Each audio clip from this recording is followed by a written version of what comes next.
Coming எபிசோடுக்குரிய promo release பண்ணியிருக்காங்க. வீடியோக்குள்ளே போகிறதுக்கு முன்னாடி நம்ம சேனலை சப்ஸ்கிரைப் பண்ணிவிட்டு பக்கத்தில் இருக்க லைக் பட்டனையும் தட்டி விட்டுருங்க. வீடியோ வந்துட்டு இன்ட்ரெஸ்டிங்காகவே இருக்குது. சரி வாங்க வீடியோக்குள்ளே போகலாம். ஃபஸ்ட்டு சீனில் வந்துட்டு கார்த்தியும் ராஜாவும் அந்த பக்கம் வந்துட்டு இருக்காங்க. நம்ம போகிறதுக்குள்ளே அங்கே ஏதாவது நடந்துருச்சுன்னா என்ன பண்ணுறது அப்படின்னு சொல்ல பேசாமல் போலீஸில் வந்துட்டு இன்ஃபார்ம் பண்ணிடலாம் அப்படின்னு சொல்ல ராஜா தான் வந்துட்டு கால் பண்ணி போலீஸ்கிட்ட இன்ஃபார்ம் பண்ணுறாங்க. அடுத்து வந்துட்டு இந்த பக்கம் தீபாவையும் ரம்யாவையும் காமிச்சிட்டு இருக்காங்க. அந்த அருவி இருக்குல்ல அந்த இடத்துல வந்துட்டு வண்டியை பார்க் பண்ணிட்டு உள்ளே நடந்து தான் போகணும் தீபா அப்படின்னு சொல்லிட்டு தீபாவும் ரம்யா வந்துட்டு பொடி நடையாக நடந்து வந்துட்டு இருக்காங்க.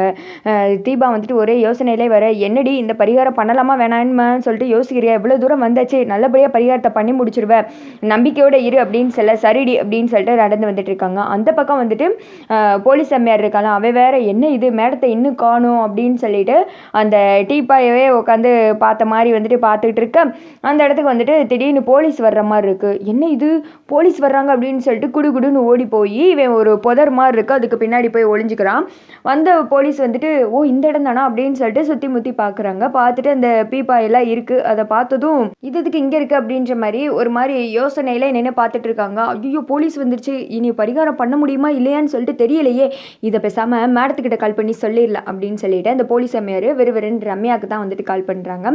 அந்த பக்கம் தான் தீபா வந்துட்டு பக்கத்தில் இருக்காங்களே, இவன் வேற விடாது கருப்பாக வந்துட்டு கால் பண்ணிக்கிட்டே இருக்கான் சை அப்படின்னு சொல்லிட்டு தீபா ஒரு நிமிஷம் இரு பிஸ்னஸ் கால் அப்படின்னு சொல்ல அத்தடியாத்தா உனக்கு எத்தனை பிஸ்னஸ் கால் தான் வரும்னு தெரியலையே அப்படின்ற மாதிரி தீபா நினச்சிக்கிட்டு சரிடி அம்மோ அப்படின்ற மாதிரி சொல்லிடு தனியாக வந்துட்டு பேசிகிட்டு இருக்காங்க. இந்த பக்கம் வந்துட்டு சொல்லு என்ன வேணும், எதுக்கு இப்போ டார்ச்சர் பண்ணிக்கிட்டு இருக்கேன், நான் தான் வந்துட்டேன்னு சொல்லிட்டு இருக்கல, அங்கே தான் வந்துக்கிட்டு இருக்கோம், அதுங்களே உனக்கு என்ன அவசரம், எத்தனை டைம் கால் பண்ணுவேன், நான் தான் உனக்கே கால் பண்ணுவேன்னு தெரியும்ல, நீயே கால் பண்ணி அவகிட்ட என்னை மாட்டி விட்டுருவோம் போல, தீபா வேற பக்கத்தில் இருக்கா புரியுதா இல்லையா அப்படின்னு சொல்ல மேடம் நீங்கள் அவசரப்பட்டு திட்டுறீங்க, நான் சொல்கிறத ஒரு நிமிஷம் கேளுங்க அப்படின்னு சொல்ல என்ன வேணும் சொல்லி தொலை அப்படின்னு சொல்ல இங்கே பாருங்கள் மேடம் நீங்கள் இப்போ இங்கே வர வேணாம், அது சொல்கிறதுக்கு தான் கால் பண்ணேன் அப்படின்னு சொல்ல அடே பைத்தியக்காரா நான் அங்கே தாண்டா வந்துக்கிட்டு இருக்கேன், இந்த பரிகாரத்தை பண்ணி முடிச்சாதாண்டா தீபா வந்துட்டு ஆத்தோட தான் அமுச்சு விட முடியும், என்னோட கனவெல்லாம் நடக்கும், நீ என்ன இப்படி சொல்லிக்கிட்டு இருக்க அப்படின்ற மாதிரி ரம்யா பதட்டத்திலே கேட்க மேடம் இங்கே போலீஸ் வந்துட்டாங்க, ஒரே வந்துட்டு பிரச்சனை ஆயிரும் போல பயமாக இருக்குது, நீங்கள் அங்கேயே இருங்க, போலீஸ் போனதுக்கப்புறம் வேணால் பார்க்கலாம் அப்படின்னு சொல்ல போலீஸா அவங்க எதுக்கு அங்கே வந்தாங்க அப்படின்னு சொல்ல அதான் மேடம் எனக்குமே தெரியல,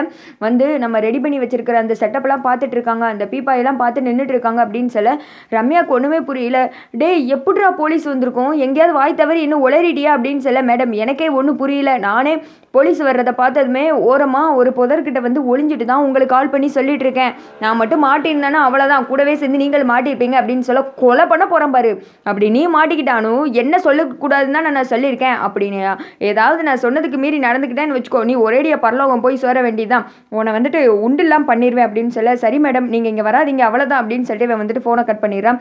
இவன் வேற என்ன புதுசாக இப்படி சொல்லிக்கிட்டு இருக்கா, இப்போ நம்ம இந்த தீபாட்டை என்ன சொல்கிறது, போலீஸ் எதுக்கு வந்தாங்க, ஒருவேளை கார்த்தி அமுச்சு விட்டுருப்பாரோ ஒன்றுமே புரியலையே, பரிகாரத்தை வேற பண்ணி முடிக்கலாட்டி நம்மளை தானே அந்த வந்துட்டு சாபம் தொடரும், நம்ம வேற இந்த மாதிரி சேவலை வேற பழி கொடுத்துட்டேன்னு அவன் வேற ஒரு பக்கம் பயத்தை காமிச்சிக்கிட்டு இருக்கானே என்ன பண்ணுறதுன்னே தெரியவே இல்லை, இப்போ தீபா கிட்ட என்ன சொல்லி சமாளிக்கிறது அப்படின்னு சொல்லிட்டு பக்கத்தில் வராங்க. என்னடி பேசி முடிச்சிட்டியா போகலாமா அப்படின்னு சொல்ல அது வந்து தீபா ஏதோ வந்துட்டு இன்னொரு பூஜை ஏதோ பண்ணணுமா அப்படின்னு சொல்லிட்டு அந்த பக்கம் வந்துட்டு ரம்யா சமாளிச்சுக்கிட்டு இருக்க எங்கிட்ட கார்த்தி ராஜாவையும் காமிக்கிறாங்க. விறுவிறுன்னு அந்த காடு இருக்குல்லையா அந்த இடத்துல வந்துட்டு வண்டியை நிப்பாட்டுறாங்க. மாப்பிள்ளை இங்கே தான் இருப்பாங்களாம் உள்ளே போய் பார்க்கலாம் அப்படின்னு சொல்லிட்டு இவங்க ரெண்டு பேரும் இந்த இடத்துக்கு நடந்து வர்ற மாதிரி தான் வந்துட்டு காமிச்சிக்கிட்டு இருக்காங்க.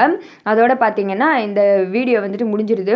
ஆனால் நமக்கு வந்துட்டு கன்ஃபார்மாக தெரிஞ்சு போச்சு கார்த்தி வந்துட்டு தீபாவை காப்பாற்றிடுவாங்க அப்படின்னு சொல்லிட்டு. ஆனால் நேற்று ஒன்று அக்கப்போர் காமிச்சாங்களே, ஒரு ட்ரீமை வச்சே 2-3 எபிசோடை ஓட்டிட்டிங்களே, உங்களால் தாண்டா இப்படிலாம் முடியுது, எப்படிலாம் இப்படிலாம் யோசிக்கிறீங்க அப்படின்ற மாதிரி தான் இருக்குது. நான் கூட ஒரு செகண்ட் உண்மை நம்பிட்டேன் மக்களே இப்படிலாம் நடக்கும் அப்படின்னு சொல்லிட்டு பார்த்தா அதை ட்ரீம் ஆக்கிட்டாங்க. இதை பற்றி என்ன நினைக்கிறீங்க அப்படின்னு சொல்லிட்டு கமெண்ட் பண்ணுங்கள்.